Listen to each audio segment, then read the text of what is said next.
Assalamualaikum warahmatullahi wabarakatuh. Saya bersama Biker Subuhan Pekanbaru Riau dalam kajian subuh Rabu Riyadhus Shalihin di setiap masjid musola di Jalan Kamboja, Rimbo Panjang. Bagi yang sudah bergabung istiqomah, bagi yang belum segera bergabung. Kiamat sudah dekat. Berkah selalu, sukses. Assalamualaikum warahmatullahi wabarakatuh.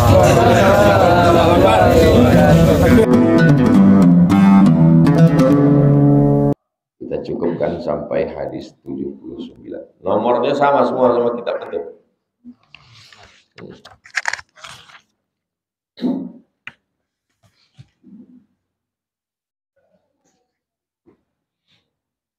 Bagaimana jika puasa qadha yang lewat beberapa Ramadan belum sanggup membayar fidyahnya, hanya hutang puasanya saja? Bagaimana ini Pak Ustadz? Ini Ramadan. Ini Ramadan. Ini Ramadan.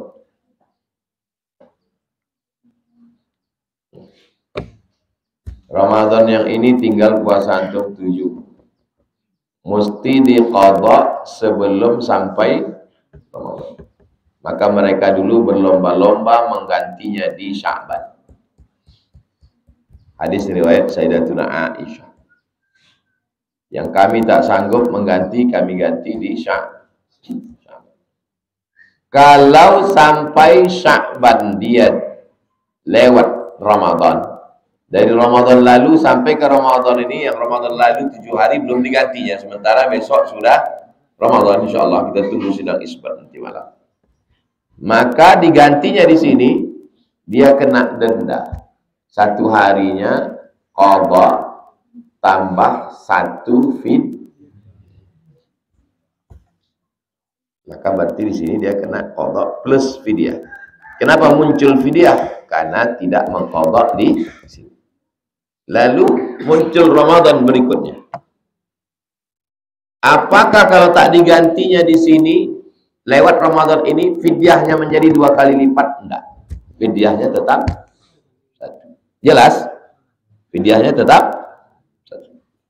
Balik ke pertanyaan. Bagaimana jika puasa qadha yang telah lewat beberapa Ramadan namun belum sanggup membayar fidyahnya, hanya hutang puasanya saja? Bagaimana nih Pak Ustadz? Lewat 1 kali Ramadan kena denda fidyah. Sekarang ada perempuan yang hamil, mengandung anak, berarti dia tak puasa 30 hari. Mau diqadhanya tak bisa sampai ke Ramadan. Dan dia mengandung anak itu tidak puasa karena anaknya. Menurut mazhab Syafi'i, kalau dia tidak puasa karena dirinya, maka dia qadha saja. Kalau dia tak puasa karena anaknya, maka dia kena qadha dan fidyah. Saya ulang sekali lagi. Kalau dia tak puasa karena dirinya saja, maka dia qadha saja. Kalau dia tak puasa karena anaknya, maka dia kena qadha dan fidyah. Lalu kemudian lewat Ramadan, baru dia ganti. Berarti dia kena fidyah 2 kali. Pertama, fidyah karena anaknya. Kedua, fidyah karena lewat 1 Ramadan. Jelas? Oh, Islam ini memberatkan. Dia tak sanggup Pak Ustadz. Yang tak sanggup tidak wajib membayar. Tak sanggup puasa Pak Ustadz. Dia tak sanggup puasa, dibayarkan fidyah. Bayar fidyah pun tak sanggup Pak Ustadz. Ya dia dapat zakat fitrah. Hebatnya Islam. Dari tertinggi bisa menjadi terendah. Halaktu ya Rasulullah. Celaka aku ya Rasulullah. Datang seorang laki-laki. Celaka aku ya Rasulullah. Kenapa kau celaka? Mohon maaf, aku berhubungan di siang Ramadan. Orang yang berhubungan di siang Ramadan wajib puasa syahraini mutatabi'aini, 2 bulan betul-betul. Kata Nabi, kau 2 bulan betul-betul. Kata dia, aku sebulan aja minta tahan, apa lagi 2 bulan, kata dia. Kalau begitu kau kasih makan 60 miskinan, 60 orang miskin kau kasih makan. Kata dia, di kampung tuh aku yang miskin. Pergi Nabi ke belakang mengambil kurma. Makanan orang dulu kurma. ini kurma kau kasih sama orang yang paling miskin di kampung. Kata dia, aku yang paling miskin di kampung. Senyum Nabi hatta badat nawajizu, sampai nampak gigi geram. Cemana antum senyum sampai nampak gigi geram? Kata Nabi, baliklah ke rumah, kasihlah ke bini kau. Dari hukuman tertinggi puasa 2 bulan bisa pula dapat sedekah. Hebat Islam. Jadi orang yang mengatakan Islam ini mempersulit, kau ngajinya tak selesai. Tak selesai. Hukuman tertinggi hukuman mati. An-nafsu bin nafsi. Orang yang membunuh dihukum mati. Coba tengok bagaimana hukuman mati itu bisa turun. Faman 'ufiya lahu min akhihi syai'un fattiba'un bil ma'ruf. Lalu kemudian keluarga memaafkan. Kata keluarga korban, kata si ayah sama maknya yang anaknya terbunuh, kami maafkan. Batal hukuman mati. Saya melihat dengan mata kepala saya sendiri. Saya datang ke Masjid Qisas. Masjid Qisas tempat hukum pancung. Dulu hukum pancung di halaman Masjidil Haram. Karena terlalu ramai jadi hiruk pikuk, dipindahkan ke Masjid Qisas di Jeddah, di samping Corniche. Saya jadi petugas haji tahun 2006 dari Maroko. Ada altar setinggi musola, selebar musola, tingginya segini. Didudukkanlah laki-laki pembunuh mau dihukum mati. Duduknya macam duduk tasyahud, tangan diikat ke belakang, kerah baju ini, kepala dulu pancung. Duduk sekali jatuh dia, duduk sekali lagi jatuh, duduk ketiga sudah mau dipancung. Batal. Dibatalkan hukuman mati karena keluarga memaaf. Dari hukuman tertinggi menjadi hukum terendah. Fattiba'un bil ma'ruf, maka dia wajib membayar diat namanya. Tebusan itu namanya diat. Berapa diat membunuh itu? 100 ekor onta atau 1000 dinar. 1 keping uang dinar. Uang dinar sekepingnya. 1 dinar 4,25 gram. Emas murni 24 karat. Berarti kalau 1 kepingnya 4.250.000. Kalau 1000 keping 4.250.000.000. Itu hukuman membayar diat. Tak sanggup dia membayar. Maka berkumpullah satu sukunya. Mereka di sana berkabilah-kabilah. Suku inilah berkumpul untuk menebus 1000 dinar. Yang dimaksud dinar itu dinar duit, bukan dinar kertas. Kalau 1000 dinar kertas saya punya. Benar mau dan menengok 1000 dinar kertas.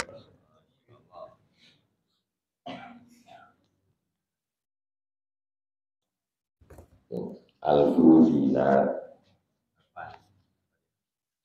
alfu 1000 dinar, 1000 dinar. Bukan duit kertas nih. Ini duit kertas dinar Irak. Dulu dinar paling tinggi di dunia Irak. Lebih tinggi dari pound sterling. Dihantam sama Amerika, ditumbangkannya.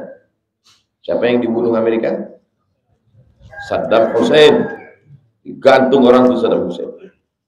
Atas tuduhan punya senjata pembunuh massal. Meninggal Saddam Hussein, rupanya orang itu mau menguasai minyak Irak. Ditunjukkan Allah, bukan Saddam Hussein yang punya pembunuh massal. Muncullah COVID. Siapa yang punya? Dari Wuhan, bukan dari Baghdad. Bocor labor. Ada saja cara Allah. Tapi sudah sempat umat Islam hancur dulu. Apa makna idkhalus syai' fil jawf? Memasukkan sesuatu ke dalam rongga. Rongga. rongga, lubang di badan. Mana lubang? Nih. Nih. Nih. Lubang kemaluan, lubang dubur. Lubang di rongga itu dimasukkan sesuatu sampai dia ke dalam, batal puasa. Pernah dengar kawan, jangan ngupil nanti batal puasa. Pernah dengar? Pernah dengar? Nah itulah asal. Idkhalus syai' fil jawf, memasukkan sesuatu ke rongga. Memasukkan sesuatu ke rongga. Memasukkan, maksudnya itu masuk ke dalam sampai kemari, sampai batal. Memasukkan sesuatu ke rongga batal. Makanya dulu waktu kecil kalau mandi sungai takut masuk ke dalam. Jika ini sampai ke dalam.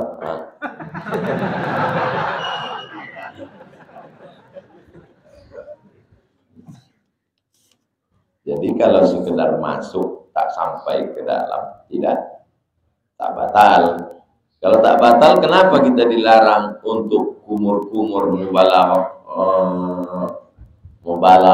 Dikhawatirkan masuk, maka tak boleh.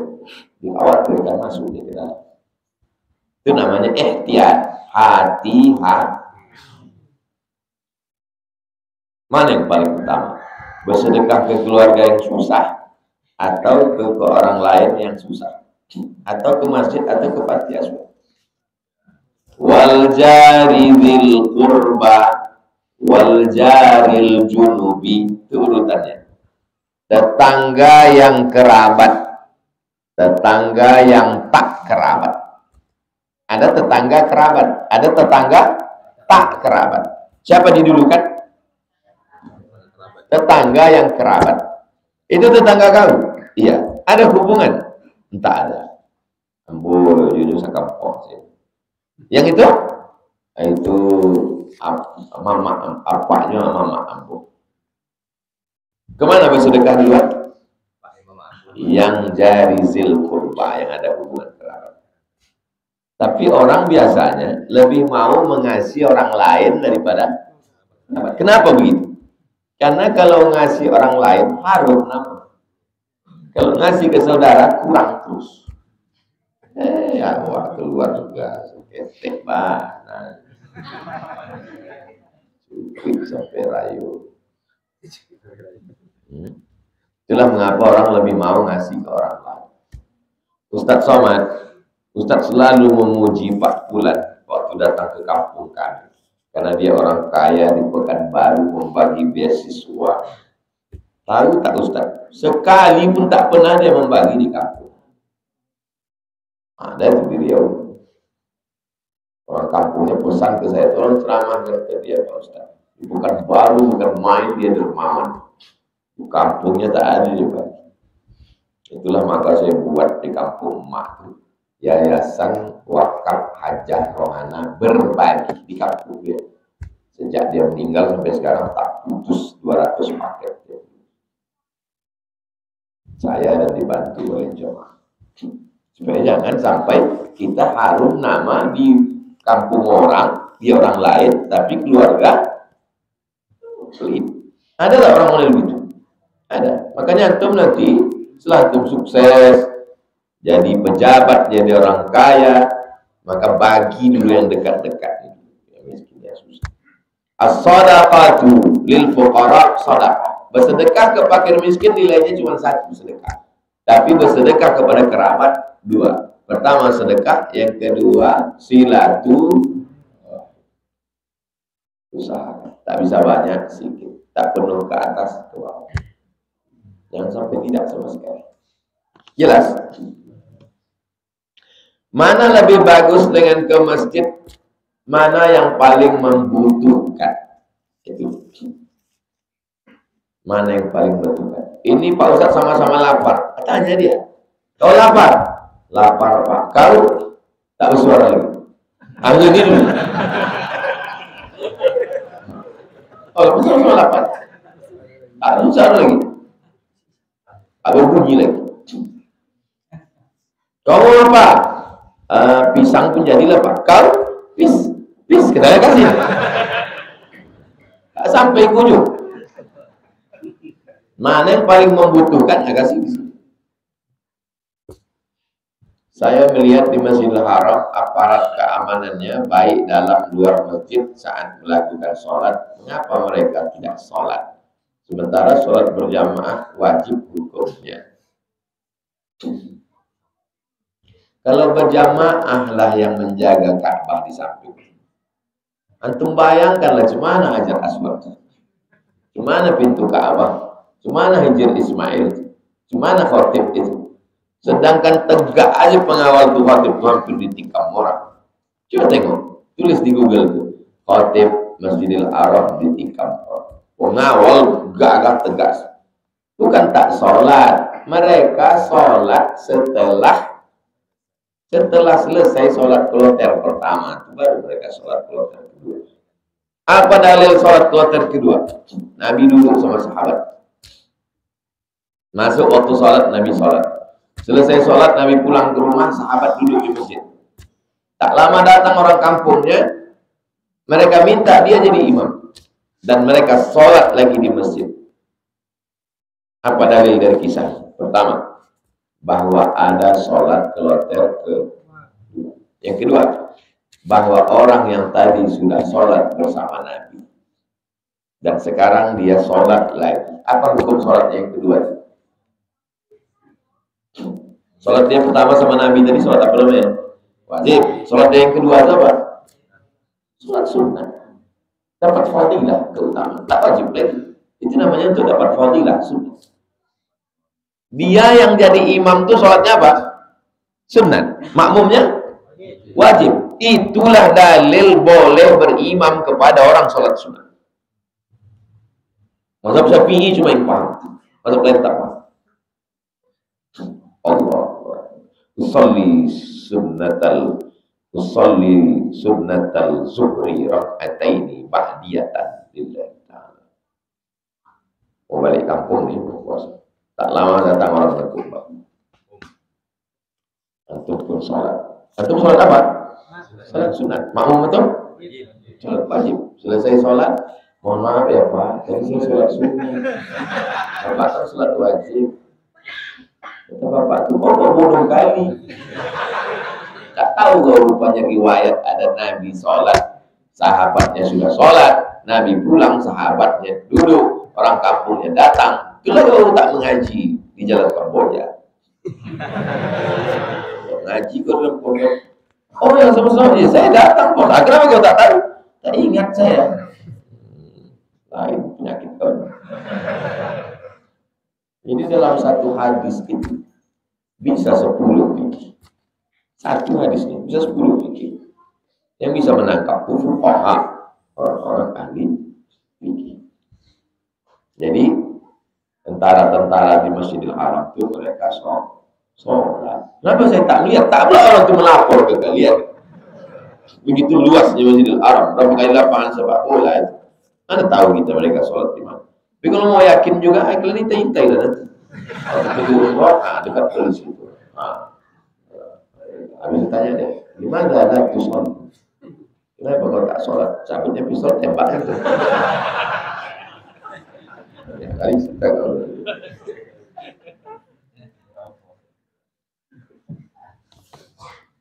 Itulah pelajaran kita. Petang nanti semua orang se-Indonesia ini menengok hilal anak bulan. Jadi kalau ada bapak ibu keluarga namanya hilal, jangan keluar dulu, cari-cari orang di hari.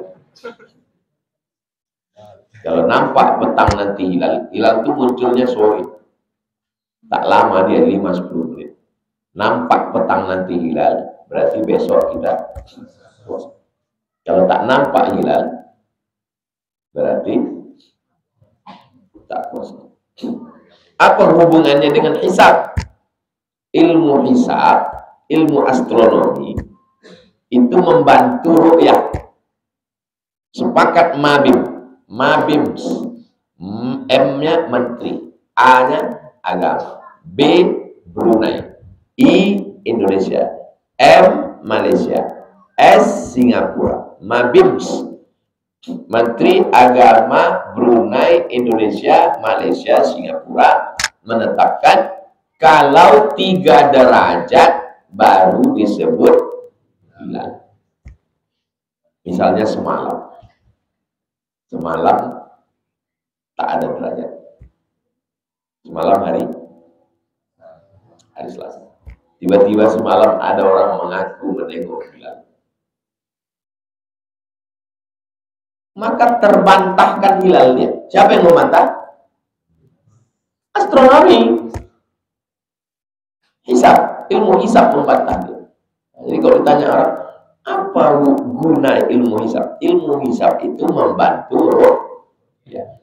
Kalau hisab mengatakan 3 derajat, kemungkinan nampak hilal. Misalnya hari ini 3 derajat, hari ini 3 derajat. Petang nanti tak nampak hilal. Yang dipakai hilal atau hisab? Hilal. Yang dipakai ru'yah atau hisab? Ru'yah. Karena suli ru'yah bagi yang pakai ru'yah. Kenapa Muhammadiyah bisa dipastikan besok puasa Pak Ustaz? Karena mereka memakai metode hisab. Walaupun 1 derajat sudah dianggap hilal. Jelas?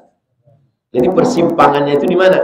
Muhammadiyah walaupun 1 derajat hilal. Sedangkan Mabims mesti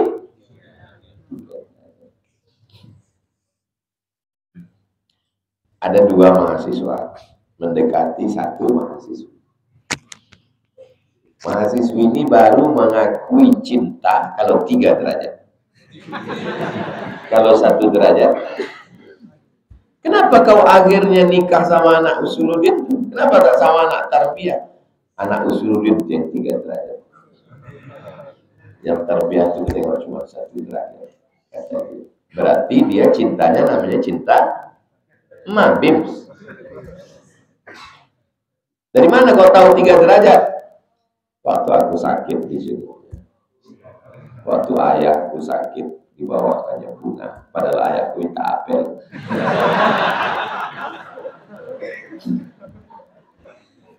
Waktu hari raya datang dia ke rumah.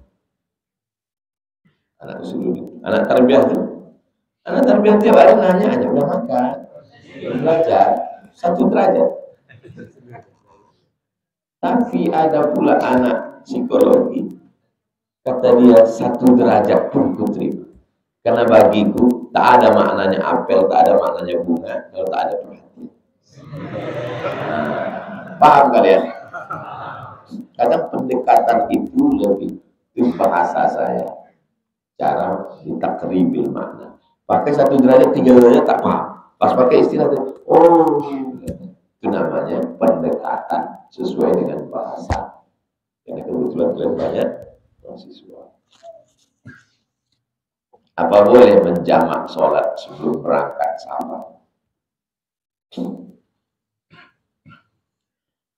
Bedakan jamak dengan qasar. Banyak orang disatukan ya jamak dengan qasar. Jamak bisa walaupun tidak musafir. Sedangkan qasar hanya musafir dan musafirnya ada jaraknya. Ada yang mengatakan 82, ada yang mengatakan 85, ada yang mengatakan 89. Saya pakai kitab Al-Fiqhul Islami wa Adillatuh 88, sekian, bulatkan 89, payah ingat 89, 9, 10, Wali Songo. 90 km. Maka kalau dari sini ke Duri 125, sudah bisa qasar? Sudah. Di mana baru boleh mengqasar? Setelah lewat Surul Balad. Saya mau pergi ke Duri, tausiah puasa, mau iktikaf di Pertamina. Lalu kemudian saya qasar di rumah saya, tak bisa karena belum musafir. Di mana Ustadz mengqasar? Setelah lewat tembok kota. Jadi zaman dulu kota itu dikasih tembok. Di mana tembok kota? Depan UIN, perbatasan Kampar. Ya. Nah, jadi setelah saya safar, carilah masjid, sholat situ, baru bisa mengqasar. Jangan dikosor di rumah. Kan bisa mengqasar di rumah, belum musafir. Ayo kita sholat deh, kata laki. 2 rakaat, tapi kita belum musafir. Yang penting niat. Ini lebih alim daripada ahli fikih. Berapa hari Pak Ustadz? Saya pakai Al-Fiqhul Islami wa Adillatuh 4 hari 4 malam. Tak dihitung hari pertama. Hari pertama dari Pekanbaru ke Kisaran. Berangkat ba'da subuh. Zuhur, qasar, jamak, takdim di Rantau Perawan. Sampai di Aikanopan, jamak, qasar, jamak, takhir, isya. Sampai hari Senin malam Selasa. Maka yang qasar Selasa, Rabu, Kamis, Jumat. Senin di perjalanan ini tidak. Jelas? Sumbernya Al-Fiqhul Islami wa Adillatuh. Lebih dari 4 hari, maka balik seperti normal semula. Zuhur 4, Asar 4, Maghrib 3, Isya 4. Misalkan ada orang non-stop. Misalkan ada orang nonton pornografi waktu bulan puasa. Batalkah puasanya, Ustaz? Puasa itu batal kalau, mohon maaf, spermanya keluar. Kalau tidak keluar, puasanya tidak batal. Tapi pahalanya tak ada. Dalilnya, man lam yada' qaula zur, siapa yang tak meninggalkan kata-kata tak baik, wal amala bihi, perbuatan baik, falaysa lillahi hajatun fi ayyada'a ta'amahu wa syarabahu, maka tak ada pahalanya dia meninggalkan makan dan minum. Menonton pornografi menyebabkan otak ini mengeluarkan suatu zat, sama dengan orang pakai narkoba, maka muncullah disebut dengan kecanduan. Bedanya, kalau orang kecanduan narkoba, dia masih berselera menengok bininya. Orang yang kecanduan pornografi, dia kehilangan selera untuk menengok bininya. Kenapa? Karena pornografi lebih menarik dari bini. Jadi antum sabar-sabar aja dulu. Nanti udah cukup modal kasih tahu ke saya, kita pinang anak tarbiyah sama saya usul dari bayi yang 3 derajat maupun 1 derajat. Gimana? Siap? Setuju kan? Kalau ayah kalian tak setuju, nanti kita jumpai. Apanya maksud Bapak? Melarang anak Bapak dinikah? Bukan gitu Pak Ustaz, maksudnya aku yang mau nikah. Bilanglah, jangan berkata-kata. Misalkan orang pacaran waktu puasa, diterima tak puasanya Pak Ustaz? Ditahannya makannya, ditahannya minumnya. Tak makan, tak minum. Diboncengnya anak orang ini, dibuatnya nonton. Maka puasanya sah. Artinya dia tidak perlu mengqadha nanti di luar puasa. Tapi pahalanya tak ada. Hanya sekedar menggugurkan. Tapi jangan gara-gara ini, kalau gitu jalan aja. Bukan itu maksud saya. Orang kalau bertanya fikih, kita jawab fikih. Dia kan mau menanya puasanya perlu diqadha atau tidak. Tidak, puasanya sah. Selama tak keluar sperma. Tapi kalau itu bonceng baru nengok keluar batal. Secara fikih, kalau antum tanya fikih, saya jawab fikih.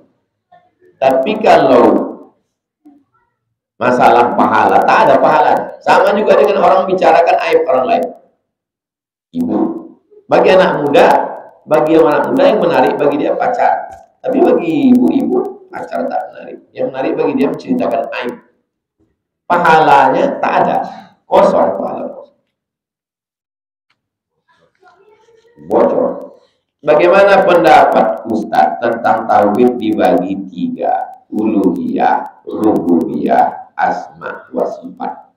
Kita pakai tauhid Asy'ari.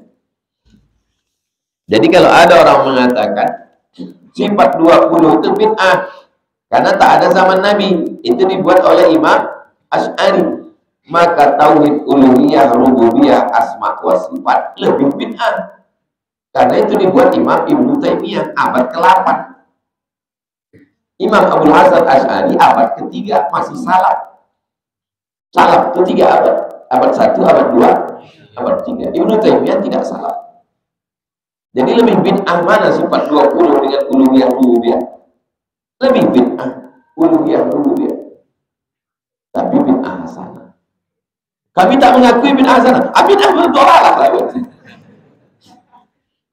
Paham? Wujud, tidak, baqa, mukhalafatul hawadis, yang binafsi. Sifat Allah itu bukan cuma 20. Sifat Allah tak terbatas. Lalu kenapa 20? 20 itu jurus untuk menangkis semua agama aliran sesat. Cukup dengan 20 itu. Jurus. 20 jurus selesai. Ada namanya Nietzsche. Nietzsche dari Jerman. Kata Nietzsche, Tuhan itu pernah ada, tapi dia udah mati.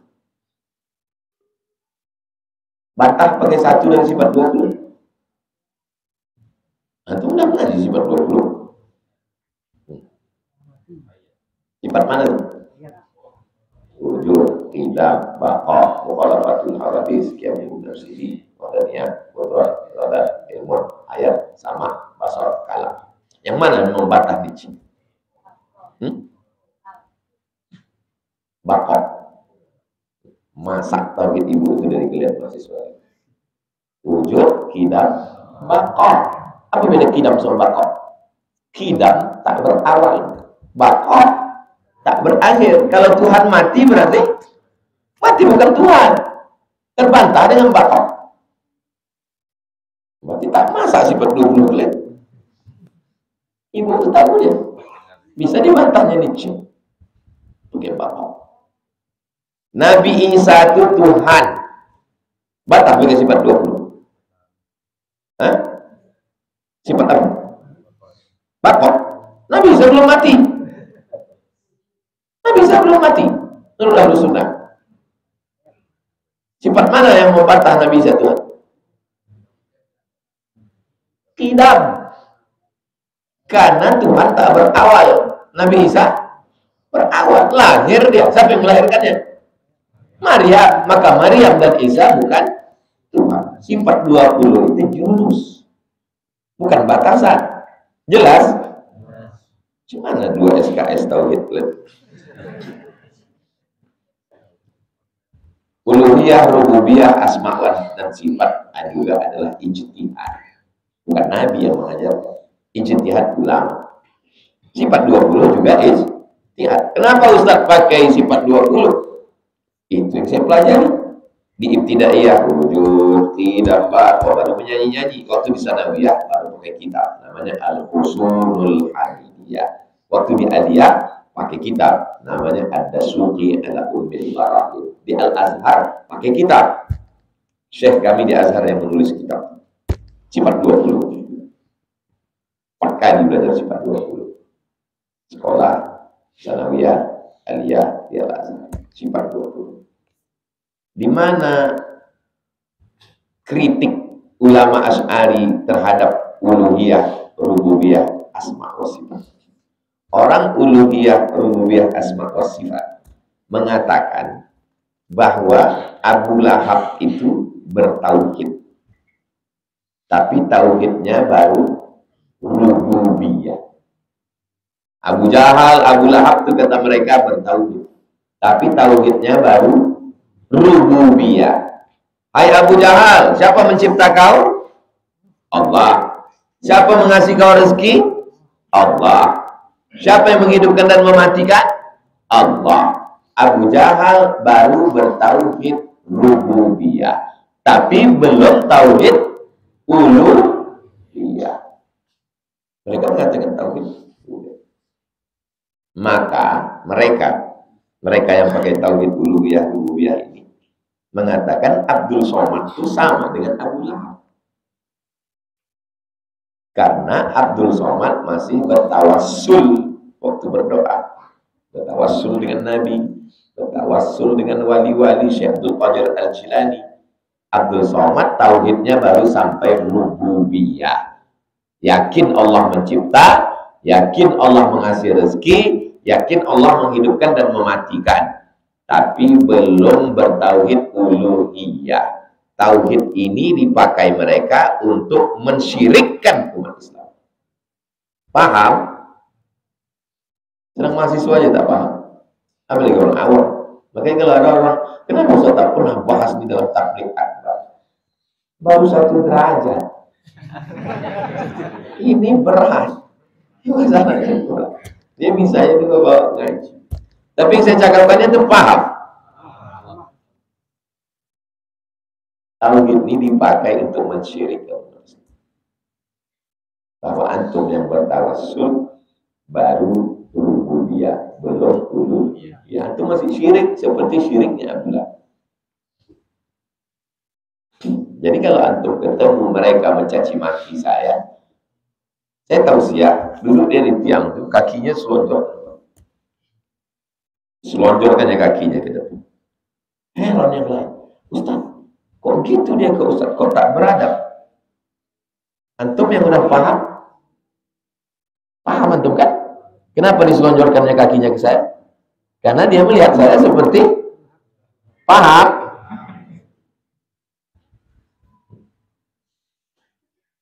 Mengerikan, mensyirikkan saudara seiman, mengabulahabkan saudara seiman. Inilah akar-akar terorisme radikalisme. Karena melihat orang yang tak sekeyakinan dengan dia adalah musyrik. Abu Jahal, Abu Lahab. Nanti waktu malam Lailatul Qadar terjadi hanya 1 malam. Bagaimana jika malam itu terjadi, orang lain dapat beribadah, sedangkan ada banyak perempuan yang tak dapat beribadah karena halangan haid.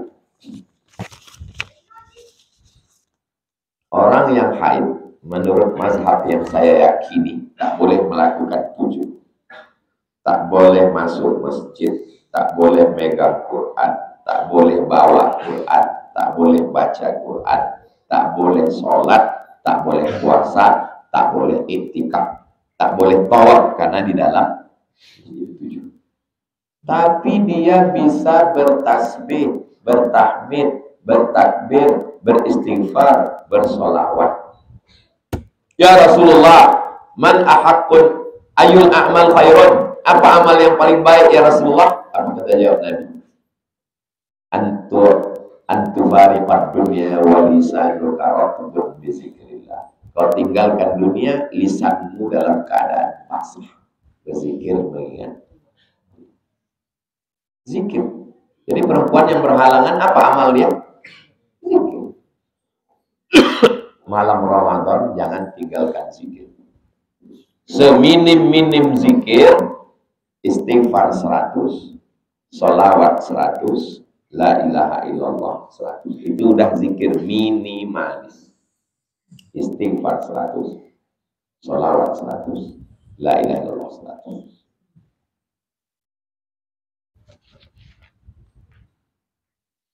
Habis.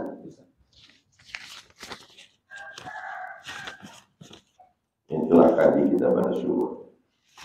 Mudah-mudahan apa yang kita bahas ini bernilai amal soleh. Ala hadi niyah untuk niat yang baik-baik. Al-Fatihah. Bismillahirrahmanirrahim. Alhamdulillahirabbil alamin.